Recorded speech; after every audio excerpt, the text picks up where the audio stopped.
నంద్యాల జిల్లా నందికొట్కూరు మండలంలోని మల్యాల ఎత్తిపోతల నుంచి హంద్రినివా కాల్వకు ఇవాళ సీఎం చంద్రబాబు నీటిని విడుదల చేయనున్నారు. శ్రీశైలం ఎగువన 40 టీఎంసీల కృష్ణా వరద జలాలు ఎత్తిపోసి రాయలసీమలోని అన్ని జిల్లాల పరిధిలో 6 లక్షల ఎకరాలకు సాగునీరు, 35 లక్షల జనాభాకు తాగునీరు అందించడమే దీని లక్ష్యం. దీనికోసం 3085 క్యూసెక్ల సామర్థ్యంతో మల్యాల లిఫ్ట్ సహా 8 ఎత్తిపోతల పథకాల వద్ద 12 పంపు హౌజులు ఏర్పాటు చేశారు.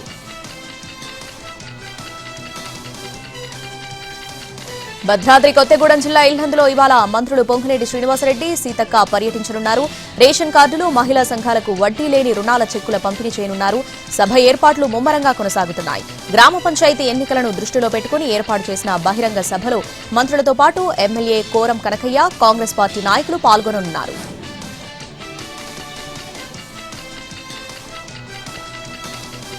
తెలుగు రాష్ట్రాల్లోని కృష్ణా, గోదావరి నదులకు సంబంధించి జల వివాదాల పరిష్కారానికి ముందడుగు పడింది. 2 రాష్ట్రాల్లోని ప్రాజెక్టుల సమస్యల సమగ్ర పరిష్కారానికి గాను కమిటీని నియమించాలని నిర్ణయించారు.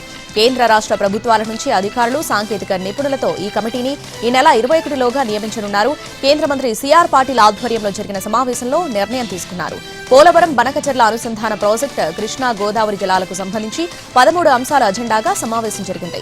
దాదాపు గంటన్నర పాటు జరిగిన ఈ సమావేశంలో 2 రాష్ట్రాల మధ్య నెలకొన్న జల వివాదాలు, నీటి నిర్వహణ పద్ధతులకు సంబంధించి కీలక అంశాలపై చర్చించారు.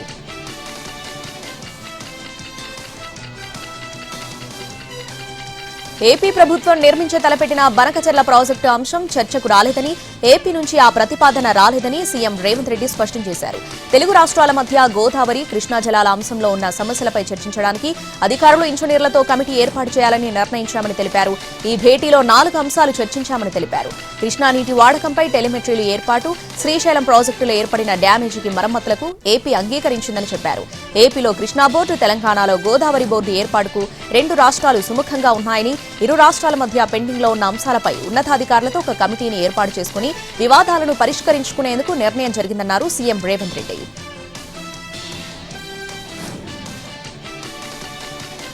తెలుగు రాష్ట్రాల మధ్య జల వివాదాలపై నిపుణులతో కమిటీ ఏర్పాటు చేస్తామని కేంద్రం జలశక్తి శాఖ మంత్రి సిఆర్ పాటిల్ స్పష్టం చేశారని ఏపీ జలవనరుల శాఖ మంత్రి నిమ్మల రామానాయుడు వెల్లడించారు. ఈ కమిటీని సోమవారంలోపు ఏర్పాటు చేస్తామన్నారు. ఈ కమిటీలో కేంద్ర, రాష్ట్రాల నిపుణులు ఉంటారని చెప్పారన్నారు. న్యూఢిల్లీలో కేంద్ర జలశక్తి శాఖ మంత్రి సిఆర్ పాటిల్ అధ్యక్షతన తెలుగు రాష్ట్రాల ముఖ్యమంత్రుల సమావేశం జరిగింది. ఈ సమావేశం ఆహ్లాదకర వాతావరణంలో జరిగిందని మంత్రి నిమ్మల రామానాయుడు చెప్పారు. ఇరు రాష్ట్రాలు ఇచ్చిపుచ్చుకునే ధోరణిలో చర్చలు జరిగాయని తెలిపారు. శ్రీశైలం ప్రాజెక్టును కాపాడుకోవాల్సిన అవసరం ఉందని స్పష్టం చేశారు.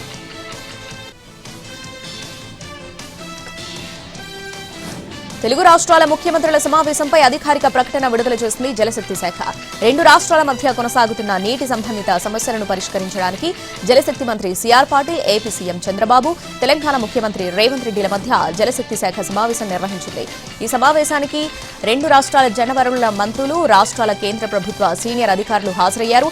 తెలుగు రాష్ట్రాల నీటి నిర్వహణకు సంబంధించిన కీలక అంశాలపై చర్చించారు. కృష్ణా బేసిన్లో నీటి ప్రవాహాలను రియల్ టైం పర్యవేక్షణ కోసం టెలిమెట్రీ పరికరాలను ఏర్పాటు చేసేందుకు 2 రాష్ట్రాలు అంగీకరించాయి. శ్రీశైలం మానకట్టను రక్షించడానికి, నిర్వహణ సమస్యలను పరిష్కరించడానికి తక్షణ చర్యలు తీసుకోవాలని కూడా అంగీకరించారు. కృష్ణానది నిర్వహణ బోర్డు కార్యాలయాన్ని ఏపీకి తరలించేందుకు 2 రాష్ట్రాలు అంగీకరించాయి. మిగిలిన సమస్యలను సమగ్రంగా, సాంకేతికంగా పరిష్కరించడానికి 2 రాష్ట్రాలు, కేంద్ర ప్రభుత్వాల నుండి సీనియర్ అధికారులు, సాంకేతిక నిపుణులతో కూడిన కమిటీని ఏర్పాటు చేయాలని నిర్ణయించారు.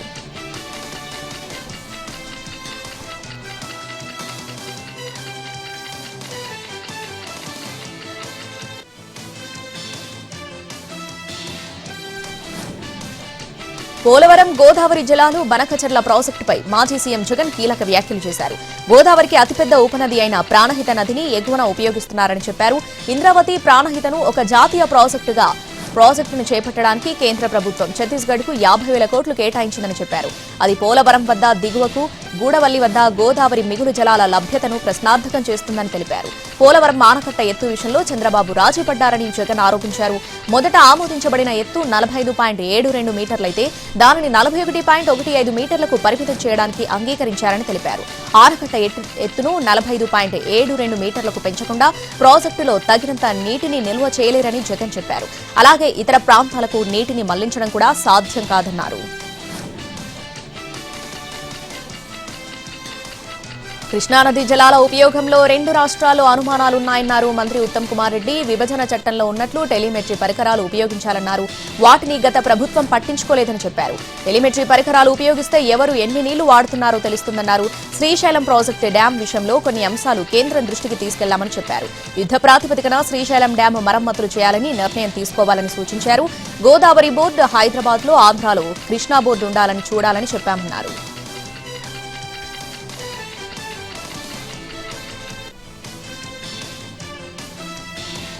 500కు పైగా సేవలను వాట్సాప్ ద్వారా అందిస్తున్నామన్నారు ఏపీ ముఖ్యమంత్రి చంద్రబాబు. ఆగస్టు 15 నుంచి వాట్సాప్లో మరిన్ని పౌర సేవలు అందుబాటులోకి వస్తాయన్నారు. కుప్పం నుంచి డిజిటల్ హెల్త్ కార్డుల కార్యక్రమం చేపడతామని వివరించారు.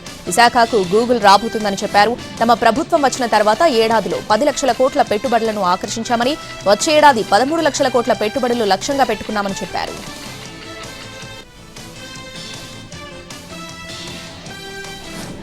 మాజీ సీఎం జగన్ తో రాష్ట్రానికి ఎలాంటి నష్టం జరుగుతుందో ప్రజలు గమనించాలని మంత్రి నాదెండ్ల మనోహర్ అన్నారు. జగన్ అబద్దాలు ప్రచారం చేస్తున్నారని విమర్శించారు. అధికారంలో ఉండగా గుంతలు పూడ్చలేని ఆయన ఇప్పుడు ఎన్నికల హామీలపై మాట్లాడుతున్నారని ఎద్దేవా చేశారు. రైతులకు జగన్ ప్రభుత్వం 1600 కోట్ల బకాయిలు పెట్టిందని ఆరోపించారు. తన పాలనలో రైతులకు జగన్ నరకం చూపించారన్నారు నాదెండ్ల మనోహర్. గోదావరి జిల్లాల్లో రైతులు క్రాప్ హాలిడే ప్రకటించిన విషయం గుర్తు చేశారు. పర్యటనల పేరుతో రాష్ట్రంలో అలజడి సృష్టించేందుకు జగన్ ప్రయత్నిస్తున్నారని నాదెండ్ల ఆరోపించారు.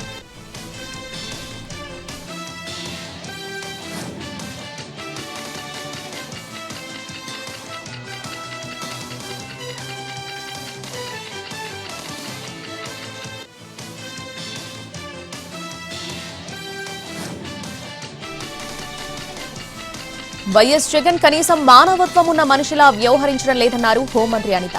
మహిళా ఎమ్మెల్యే, అందులోనూ చెల్లి వరసైన ప్రశాంత్ రెడ్డిని ప్రసన్నకుమార్ రెడ్డి ఆ స్థాయిలో తిడితే కనీసం జగన్ ఖండించలేదని వ్యాఖ్యానించారు. సోదరిని ఎలా ట్రీట్ చేయాలో జగన్ నుంచే ప్రసన్నకుమార్ రెడ్డి వంటి వైసీపీ నేతలు నేర్చుకున్నారని విమర్శించారు.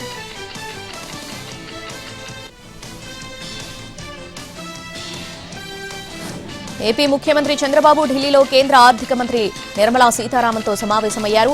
2 రోజుల ఢిల్లీ పర్యటనలో భాగంగా జరిగిన ఈ భేటీలో రాష్ట్ర అభివృద్ధికి సంబంధించిన కీలక అంశాలపై చర్చించారు. రాష్ట్రంలో కొనసాగుతున్న అభివృద్ధి పనులు, పోలవరం ప్రాజెక్టు, గ్రామీణ ఉపాధి హామీ పథకం వంటి అంశాలతో పాటు రాష్ట్ర ఆర్థిక పరిస్థితి మెరుగుపరచడానికి కేంద్రం నుంచి అదనపు నిధుల కోసం చంద్రబాబు కోరినట్లు తెలుస్తోంది. ఈ సమావేశంలో రాష్ట్ర ఆర్థిక మంత్రి పయ్యావుల కేశవ్ కూడా పాల్గొన్నారు.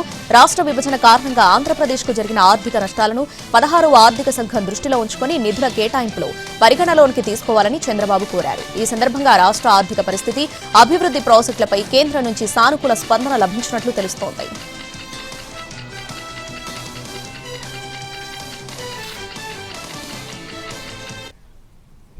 తెలంగాణలో త్వరలోనే స్థానిక సంస్థల ఎన్నికలు జరగబోతున్నాయి. హైకోర్టు ఆదేశాల ప్రకారం సెప్టెంబర్ వరకే గడువు ఉంది. ఈ నేపథ్యంలో పంచాయతీరాజ్ శాఖ అధికారులు, సిబ్బందికి కీలక ఆదేశాలిచ్చింది ప్రభుత్వం. ఎన్నికలకు అవసరమైన మెటీరియల్ సమకూర్చుకోవాలని సూచించింది. మరోవైపు ఈసారి తెలంగాణలో ఎంపీటీసీల సంఖ్య తగ్గింది. 5773 ఎంపీటీసీ స్థానాలు ఖరారు చేస్తూ స్టేట్ ఎలక్షన్ కమిషన్ చీఫ్ రాణి కుమిదిని ఆదేశాలు జారీ చేశారు. అత్యధికంగా నల్గొండ జిల్లాలో 353, అత్యల్పంగా ములుగు జిల్లాలో 83 ఎంపీటీసీ స్థానాలున్నాయి.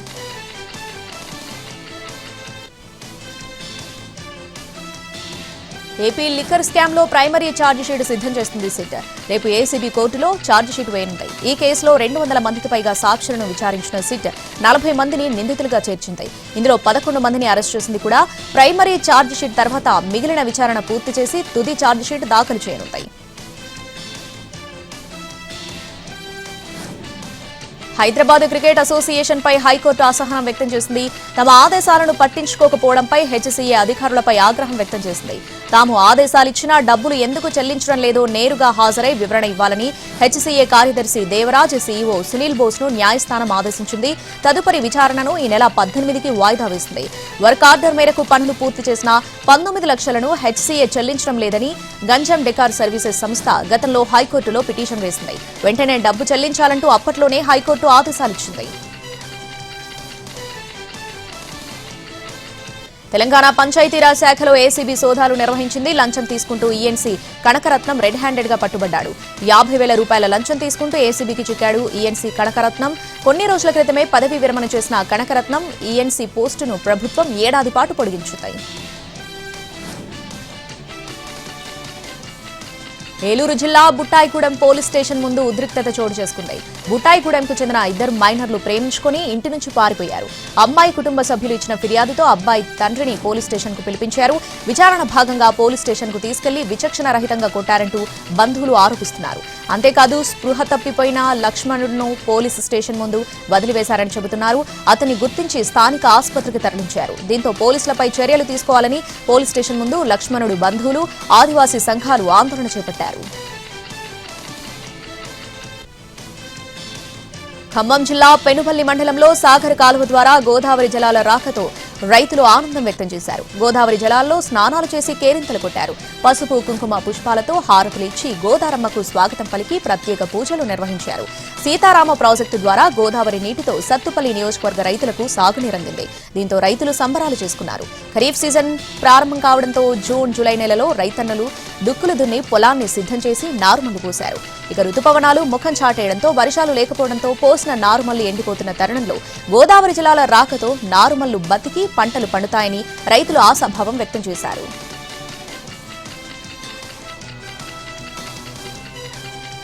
రంగారెడ్డి జిల్లా మోయినాబాద్ మున్సిపాలిటీ అజీజ్ నగర్ చౌరస్తాలో ప్రభుత్వ భూమిని కబ్జా చేసేందుకు కొంతమంది యత్నించారు. కబ్జా ప్రయత్నాన్ని ఎంఆర్ఓ గౌతమ్ కుమార్, రెవెన్యూ అధికారులు అడ్డుకున్నారు. సర్వే నెంబర్ 176లో 10 ఎకరాల పొలాన్ని కబ్జా చేస్తున్నట్లు తేలడంతో చుట్టూ వేస్తున్న అక్రమ ఫెన్సింగ్ ను తొలగించారు.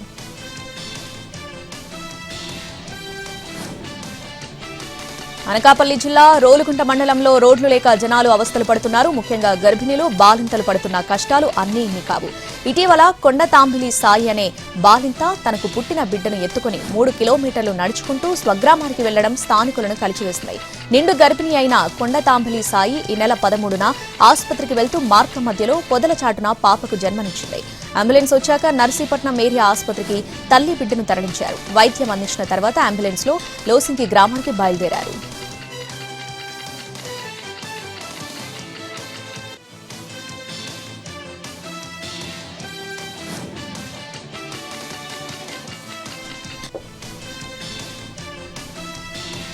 అల్లూరు జిల్లా పాడేరు మండలం తోట్లగుందిలో అనాథలుగా మారిన వారికి అండగా నిలబడ్డారు ఆర్మీ కల్నల్ నీరజ్ కుమార్. తోట్లగుందిలో పిల్లలను వదిలేసి ఓ తల్లి వెళ్లిపోయింది. దాంతో తండ్రి సమక్షంలో దిక్కుతోచని స్థితిలో ఉన్నారు.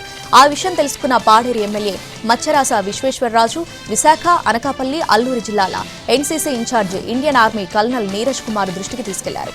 ఆయన గ్రామంలో సందర్శించి వారిని ఆదుకున్నారు. తన వంతు సాయం చేశారు. పేద కుటుంబాన్ని పరామర్శించి నిత్యావసర సరుకులు, నగదు, బుక్స్ పంపిణీ చేశారు కల్నల్ నీరజ్ కుమార్. కేంద్ర కేబినెట్ పలు కీలక నిర్ణయాలు తీసుకుంది. పీఎం ధన్ ధాన్య కృషి యోజనకు ఆమోదం తెలిపింది. వ్యవసాయ, అనుబంధ రంగాలను అభివృద్ధి చేయడమే లక్ష్యంగా ఏటా 24,000 కోట్ల వ్యయంతో దేశవ్యాప్తంగా 100 జిల్లాల్లో ఈ ప్రోగ్రాం ని అమలు చేయనున్నారు. 2025-26 నుంచి 6 ఏళ్ల కాలానికి 100 జిల్లాలను కవర్ చేసేలా దీన్ని చేపట్టనున్నారు. అలాగే పునరుత్పాదక ఇంధనంలో ఎన్టీపీసీకి 20,000 కోట్ల పెట్టుబడులకు కేబినెట్ గ్రీన్ సిగ్నల్ ఇచ్చింది. అలాగే రోదసీలో 18 రోజులు గడిపి అనేక ప్రయోగాలను నిర్వహించి విజయవంతంగా భూమికి తిరిగి వచ్చిన వ్యోమగామి శుభాంశు శుక్లాను అభినందిస్తూ కేబినెట్ నిర్ణయం తీసుకుంది. ప్రధాని మోడీ త్వరలో చైనాలో పర్యటించనున్నట్లు తెలుస్తుంది. వచ్చే నెలలో జరగనున్న షాంఘై కోఆపరేషన్ ఆర్గనైజేషన్ శిఖరాగ్ర సదస్సుకు మోడీ హాజరవుతారని సమాచారం. 2020లో తూర్పు లద్దాఖ్లోని గాల్వన్ లోయలో సైనికుల మధ్య ఘర్షణతో చైనా, భారత్ మధ్య దౌత్య సంబంధాలు స్తంభించిన అనంతరం చైనాలో మోడీ పర్యటించడం ఇదే ప్రథమం. అయితే మోడీ పర్యటనను అధికారికంగా ధృవీకరించాల్సి ఉంది. తియాన్జిన్ వేదికగా షాంఘై కోఆపరేషన్ ఆర్గనైజేషన్ సదస్సు ఆగస్టు 31, సెప్టెంబర్ 1 తేదీల్లో జరగనుంది. త్వరలోనే అస్సాం సీఎం హిమంత బిశ్వశర్మ జైలుకు వెళ్లడం ఖాయమన్నారు కాంగ్రెస్ అగ్రనేత రాహుల్ గాంధీ. మోడీ, అమిత్ షాలు కూడా హిమంత బిశ్వశర్మను రక్షించలేరని స్పష్టం చేశారు. అస్సాంను హిమంత బిశ్వశర్మ దోచుకుంటున్నాడని ఆరోపించారు రాహుల్. బీజేపీ పాలిత రాష్ట్రాల్లో బెంగాలీ మాట్లాడే ప్రజలపై జరుగుతున్న వేధింపులకు వ్యతిరేకంగా పశ్చిమ బెంగాల్ ముఖ్యమంత్రి మమతా బెనర్జీ కోల్కతాలో భారీ నిరసన ర్యాలీ నిర్వహించారు. టీఎంసీ జాతీయ ప్రధాన కార్యదర్శి అభిషేక్ బెనర్జీ సహా పలువురు సీనియర్ నేతలు ఇందులో పాల్గొన్నారు. బెంగాలీ మాట్లాడే ప్రజలందరినీ బంగ్లాదేశీ రోహింగ్యాలుగా బీజేపీ పిలుస్తుందని మమతా బెనర్జీ ఆరోపించారు. రోహింగ్యాలు బంగ్లాదేశ్లో ఉంటారని, ఇక్కడున్న బెంగాల్ పౌరులంతా సరైన ఐడీ కార్డులు, గుర్తింపు కలిగి ఉన్నారని ముఖ్యమంత్రి చెప్పారు.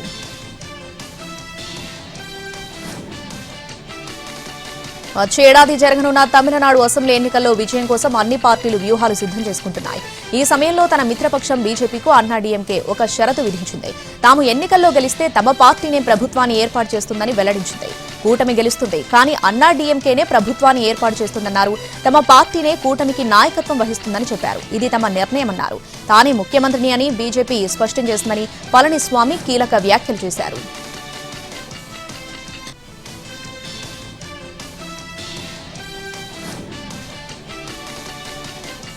శివసేన యూబీటీ చీఫ్ ఉద్దవ్ ఠాక్రేకు Maharashtra CM Devendra Fadnavis open offer ఇచ్చారు.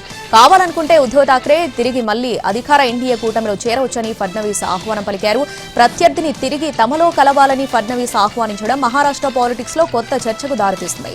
శాసన మండలిలో శివసేన ఠాకరే వర్గం సభ్యుడు అంబదాస్ దన్వేకు వీడ్కోలు కార్యక్రమంలో ఈ వ్యాఖ్యలు చేశారు సీఎం. అయితే దీనిపై ఉద్దవ్ ఠాక్రే స్పందించారు. ఫడ్నవీస్ చేసిన వ్యాఖ్యలు పట్టించుకోవద్దని, వాటిని తేలికగా తీసుకోవాలన్నారు.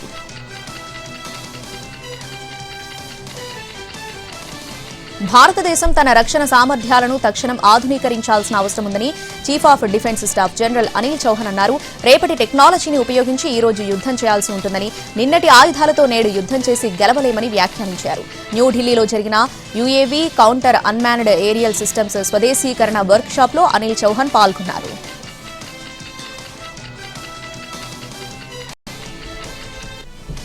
తెలంగాణలోని పలు జిల్లాల్లో ఇవాళ రేపు అక్కడక్కడ భారీ వర్షాలు కురిసే అవకాశం ఉందని హైదరాబాద్ వాతావరణ కేంద్రం తెలిపింది. ఆయా జిల్లాలకు ఎల్లో అలర్ట్ జారీ చేసినట్లు పేర్కొంది. మిగిలిన జిల్లాల్లో అక్కడక్కడ ఉరుములు, మెరుపులు, ఈదురుగాలులతో కూడిన తేలికపాటి నుంచి ఓ మోస్తరు వర్షాలు కురిసే అవకాశం ఉందని తెలిపింది. మంచిర్యాల, జగిత్యాల, సిరిసిల్ల, జనగాం, నల్గొండ, సూర్యాపేట, ఖమ్మం, వరంగల్, సిద్దిపేట జిల్లాలకు ఎల్లో అలర్ట్ జారీ చేసింది. మరోవైపు ప్రాజెక్టులకు వరద కొనసాగుతుంది.